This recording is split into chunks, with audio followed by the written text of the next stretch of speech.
할렐루야.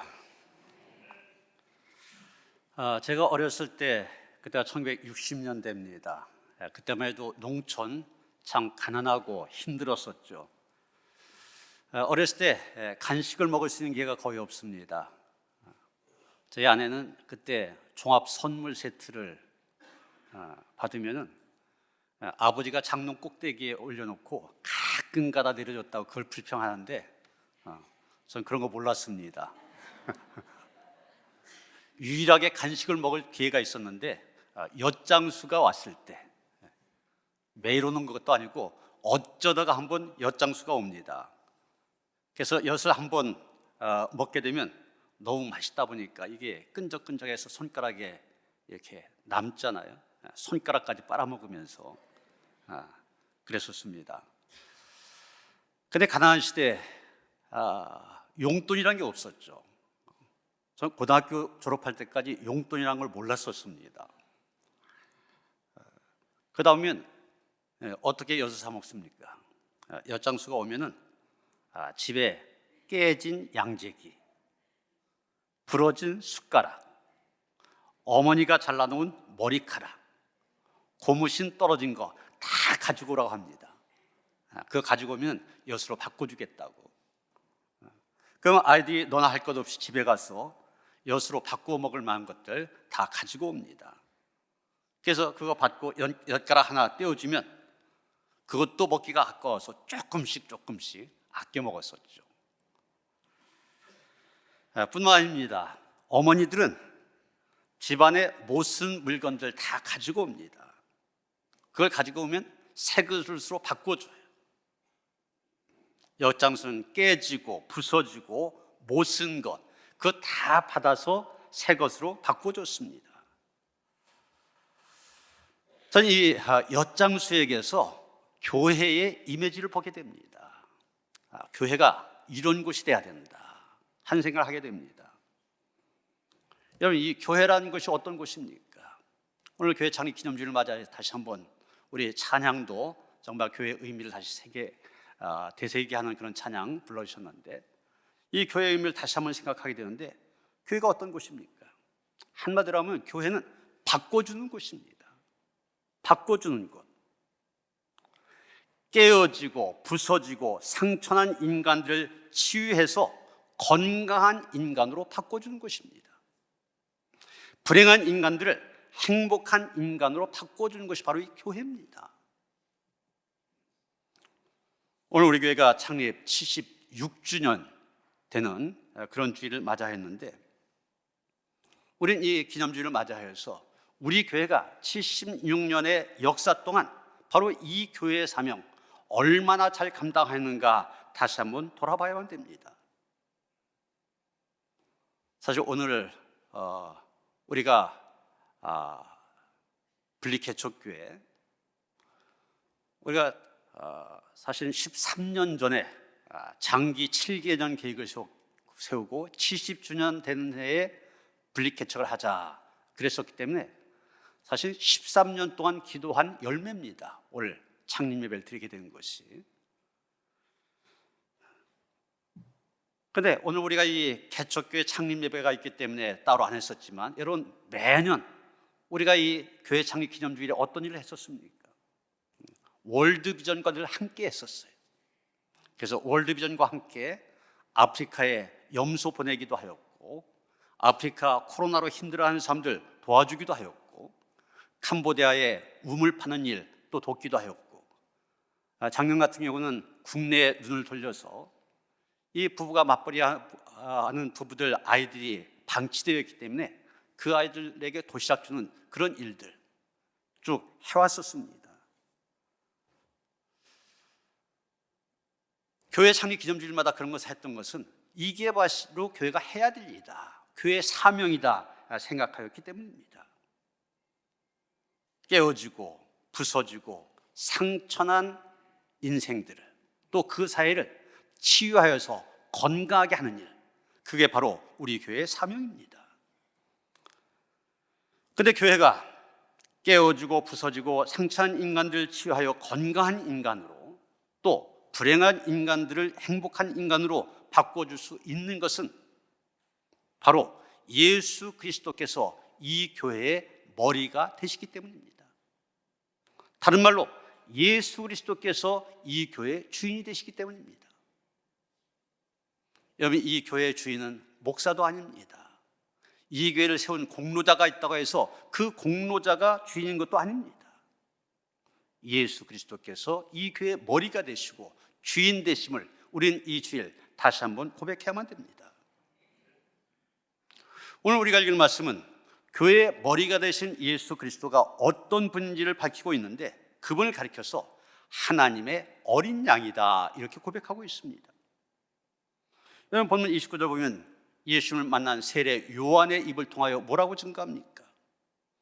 보라, 세상 죄를 지고 가는 하나님의 어린 양이로다.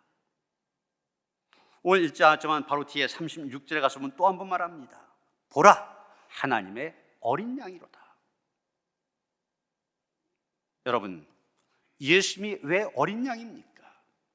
예수님이 하나님의 어린 양이 되신다, 무슨 뜻입니까?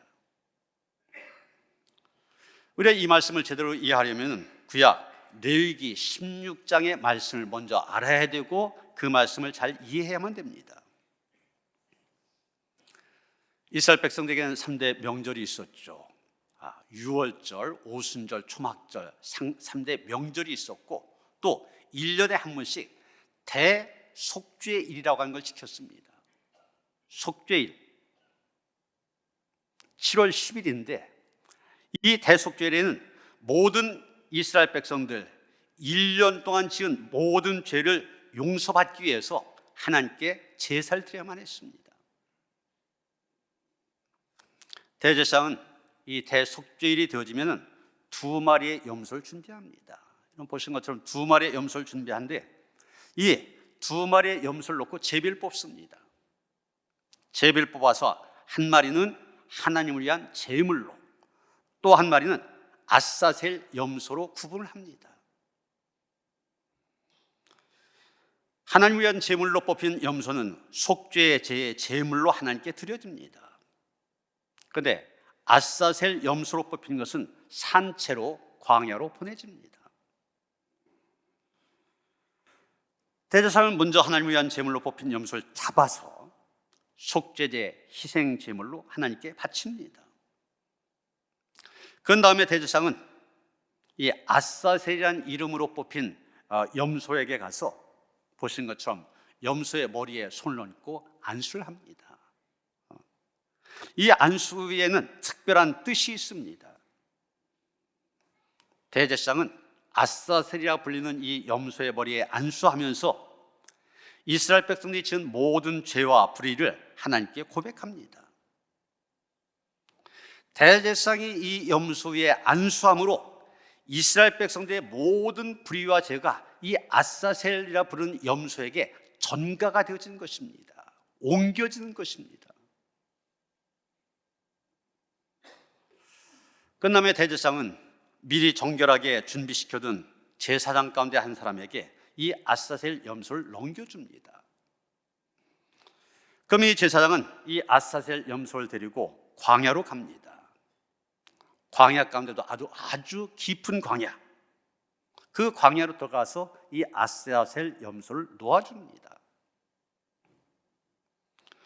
그럼 이 아사셀 염소 광야를 떠돌아다니게 됩니다. 여러분, 이 염소의 머리에는 보이진 않지만 이스라엘 백성들의 모든 불의와 죄의 짐이 그 머리에 다 지워져 있습니다. 이스라엘 모든 백성들의 불의와 죄의 짐을 짊어진 아사셀 염소, 온 광야를 헤매게 됩니다. 먹을 것도 없습니다. 뜨거운 태양이 내리쬐이는 사막 한가운데서 마실 물도 없습니다. 이 아사셀 염소는 그렇게 몇 날 며칠 헤매다가 결국 지쳐서는 그 광야 한가운데서 죽고 맙니다. 여러분, 이 아사셀 염소, 사람들의 눈에는 보이지 아니하지만 이스라엘 백성들의 모든 불의와 죄의 무거운 짐이 이 염소에게 지워져 있습니다. 이스라엘 백성은 생각합니다. 이 아사셀 염소가 자기들의 죄의 짐을 지고 광야를 헤매다가 죽게 되면 그것으로 자기들의 죄가 용서받는다, 이렇게 생각을 하였습니다. 또 그렇게 믿었습니다. 지금 세례 요한이 예수님을 가리켜서 보라, 세상 죄를 지고 간 하나님의 어린 양이로다 외쳤지 않습니까?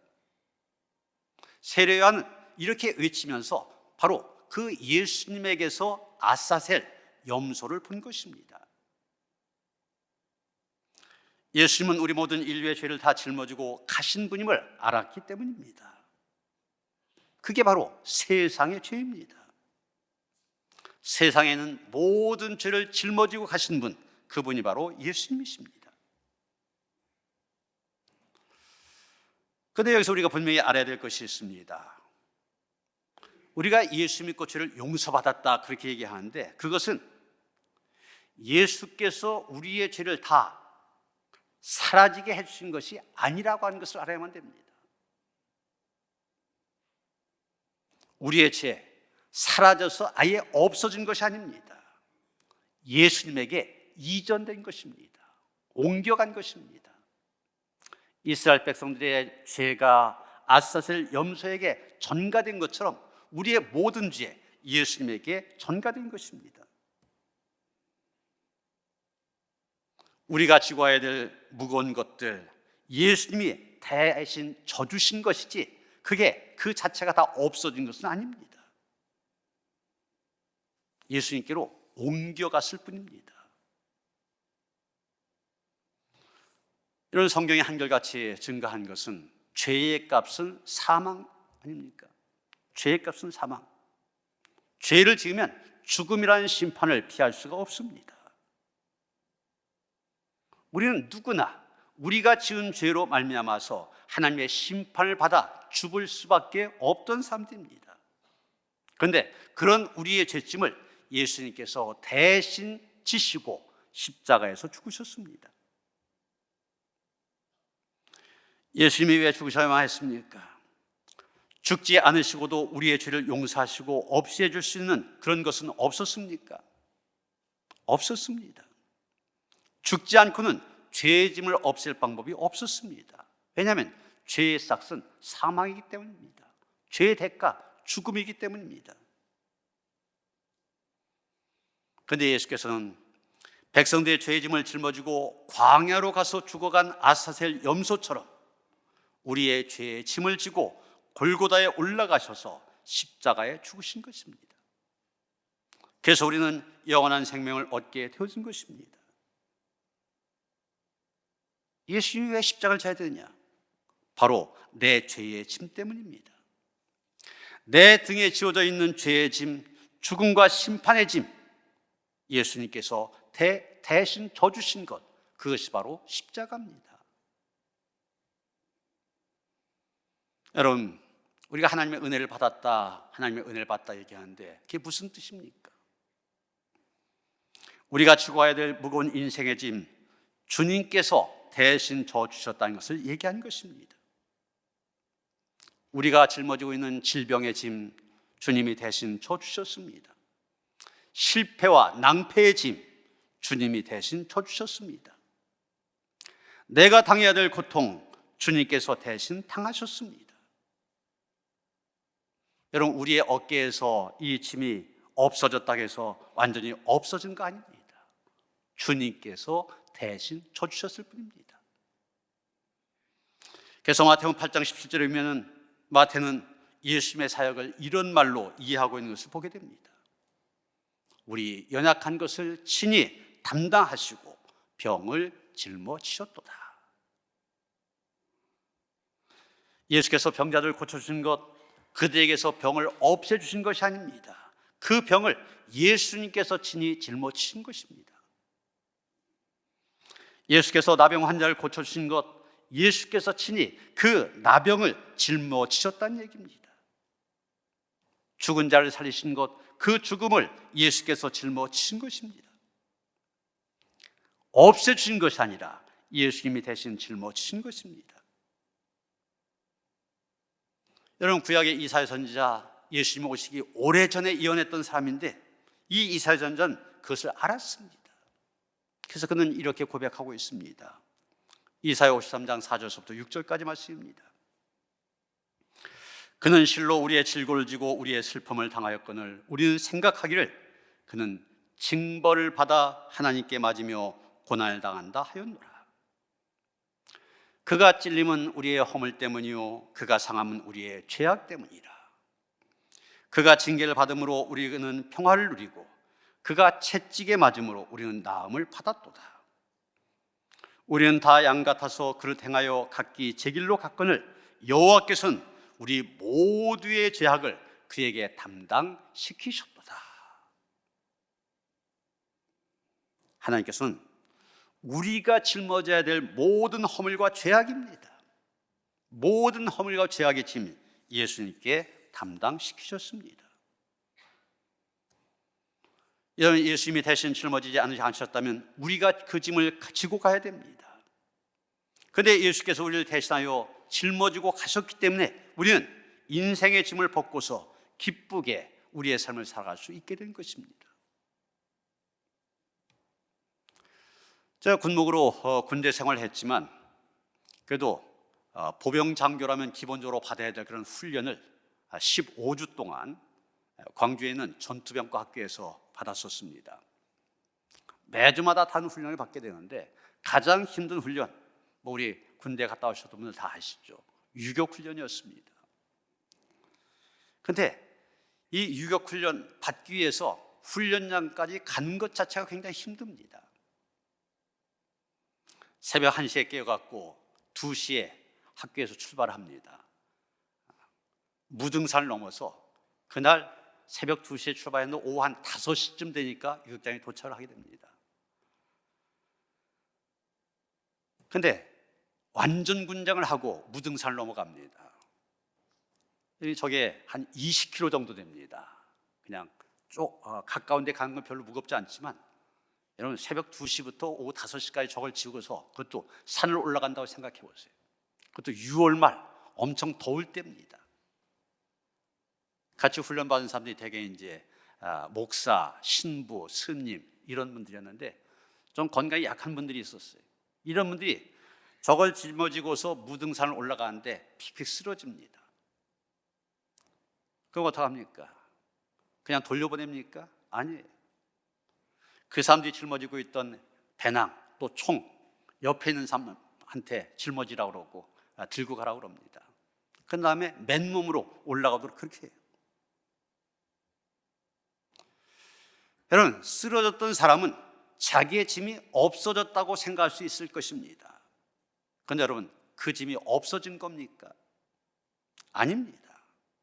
옆에 있는 동료가 대신 져준 것입니다. 없어진 것이 아닙니다. 자기의 등에는 짐이 없지만 그 짐은 다른 사람의 등으로 옮겨진 것뿐입니다. 여러분, 우리의 등에 짊어져 있는 모든 죄악의 짐이 예수를 믿는 순간 다 없어졌습니다. 그렇다고 그 죄악의 짐이 없어졌습니까? 아닙니다. 예수님이 대신 지고 가신 것뿐입니다. 예수님께서 십자가를 지고 골고다 언덕 올라가실 때 왜 그렇게 힘들게 올라가셨습니까? 예수님이 죽으신 그 십자가에는 온 세상 모든 사람들의 짐이 다 옮겨져 와 있었기 때문입니다. 온 인류의 모든 무거운 짐 다 지고 가시려니 그 죄짐 얼마나 무거우셨겠습니까? 우리는 나 한 사람의 짐을 지고 간 것만 해도 너무 힘들고 고통스러운데 예수님 온 인류의 짐을 다 짊어지셨습니다. 그렇기 때문에 그 십자가의 길 그렇게 힘들고 고통스러웠던 것입니다. 그 힘들고 고통스러운 십자가의 길을 통하여 우리를 구원하시고 우리에게 영생을 선물로 주셨습니다. 여러분, 아직까지도 우리의 등에 인생의 무거운 짐이 있지 않습니까? 죄악의 짐, 질병의 짐, 사업의 짐, 자식의 짐, 얼마만 짐들이 아직도 우리의 등에 남아있는지 모릅니다. 여러분, 그 짐 여전히 홀로 지고 가시겠습니까? 세상 죄를 지고 가신 하나님의 어린 양 예수님은 오늘도 우리의 그 짐 대신 져주기를 원하십니다. 우리 모두가 내 인생의 짐 주님께 맡기기를 원하십니다. 맡기기만 하면 주님께서 우리의 마음에 평강을 주십니다. 우리의 삶에 안식과 쉼을 주실 것입니다. 수고하고 무거운 짐자들아 다 내게로 오라. 내가 너희를 쉬게 하리라. 예수님이 약속하셨잖아요. 그러나 그 짐을 여전히 내가 꼭 껴안고 있으면 아무도 그 짐 대신 져주지 않습니다. 이런 붕괴 때 강사님들이 종종 했었던 이야기가 있지 않습니까? 많이들 기억하실 겁니다. 옛날 이제 선교사님들이 한창 선교하던 시절, 선교사님이 트럭을 몰고 길을 가는데 웬 굉장히 연세가 많은 할머니가 머리에 무거운 짐을 지고 가십니다.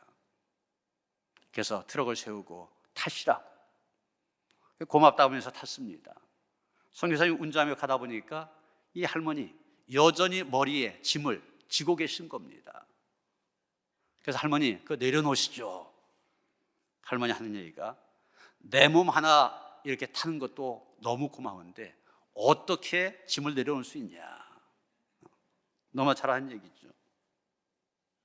여러분 다 맡겨야 됩니다. 내가 져야 될 인생의 짐 주님께 다 맡겨야 됩니다. 그런데 그러지 못하고 홀로 힘겹게 지고 가면 우리의 삶에 기쁨이 없습니다. 평강이 없습니다. 그런 삶의 얼굴에는 짜증뿐, 모든 것들이 불평스러울 뿐입니다. 여러분 가만히 보면 다른 사람들에게 짜증 잘 내는 사람이 있죠. 왜 그렇습니까? 자기가 짊어지고 가는 인생의 짐이 너무 무겁다 보니 짜증을 내는 겁니다. 무거운 짐을 지고 가면서 웃으며 가는 사람 찾아보기 어렵습니다. 여러분 이 무거운 짐이 우리의 얼굴에서 웃음을 빼앗아가 버립니다. 우리의 삶에서 행복을 빼앗아갑니다. 신앙으로 산다고 하는 우리의 인생길에서 평강을 빼앗아갑니다. 여러분 어리석게도 우리의 짐을 내가 지고 가면서 다른 사람에게 불평하고 짜증내지 말고 세상죄를 지고 가는 어린 양 우리 주님께 다 맡길 수 있기를 바랍니다. 십자가 앞에 다 내려놓고 얼굴에는 웃음이 있고 삶엔 행복이 있는, 그리고 장래에는 소망이 있는 그런 삶을 살아갈 수 있어야만 됩니다. 어린 양이신 예수님 우리에게 그런 복을 주시기 위해서 세상 모든 죄를 짊어지시고 골고다 언덕에 올라가셨던 것입니다. 깨어지고 부서지고 상처난 인생, 하나님의 어린 양 예수를 만나게 될 때 그것을 극복하고 건강한 인생으로 바뀌어집니다. 죄의 무거운 짐 속에서 허덕이는 인생, 하나님의 어린 양 예수를 영접하게 될 때 행복의 길, 평강의 길 걸어갈 수 있게 된 것입니다. 제가 여러 번 말씀드린 사람 가운데 일본의 가가와 도요히코라는 사람이 있죠. 위대한 성자요 또 전도자였습니다. 간디, 슈바이조와 더불어서 20세기 3대 성자 가운데 한 사람으로 불려지는 그런 사람입니다. 일본 사람이.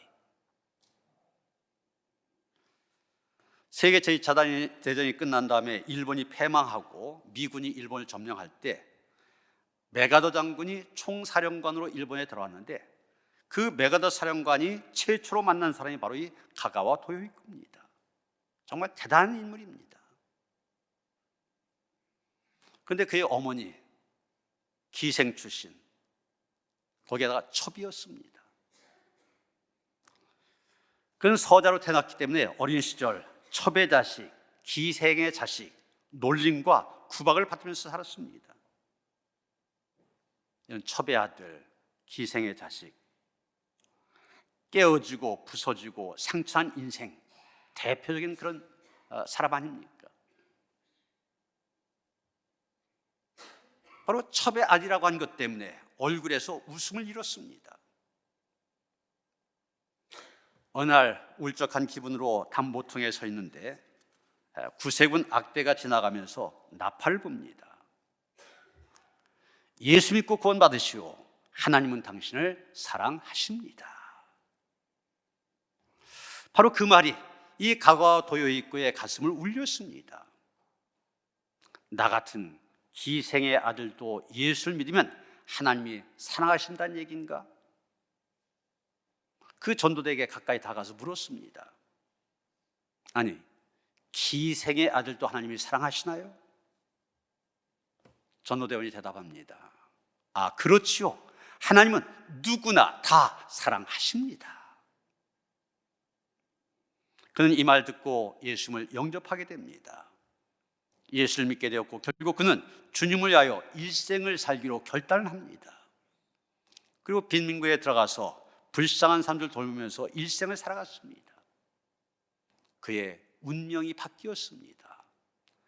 간디, 슈바이처와 나란히 서는 위대한 인물이 되었습니다. 정말 수많은 사람들에게 존경받는, 큰 존경을 받는 그런 인물이 되어진 것입니다.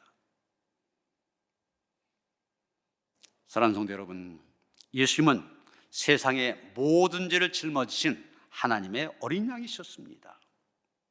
내가 짊어지고 가야 할 모든 인생의 무거운 짐, 질병의 짐, 고통의 짐, 죄악의 짐 다 대신 짊어지시고 우리가 가야 될 심판의 길, 십자가의 길, 죽음의 길 홀로 가셨습니다.